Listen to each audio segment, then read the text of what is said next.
saddex weliga ha isku dayin 20 jir la orodkii 40 jir la lagdankii iyo 60 jir la gartankii haddii aad sidaas samayso maxaa dhacaya 20 jir la orodkii adigoo da'daad weyn tahay haddaad qof yaroo 20 jir la orodid ama la tartantid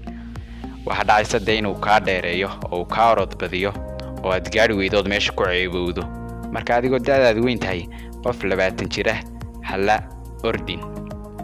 talabaad waxa weeyaan 40 jir la lagdankii oo adigoo da'daadu ay yar tahay haddaad qof 40 jir la lagdantid ama la dagaalantid waxa dhacida inuu ka badiyo oo ka xoog badiyo sababtoo ah qofkani xeelada dagaalka in badan buu ka yaqaana waqti badanna uu soo noolaa sidoo kalena lafihiis way ka adagyihiin marka waxa dhacaysa inuu ka xoog badiyo marka 40 jir la lagdankiina iska ilaali sidoo kale saddexaad waxa weeyaan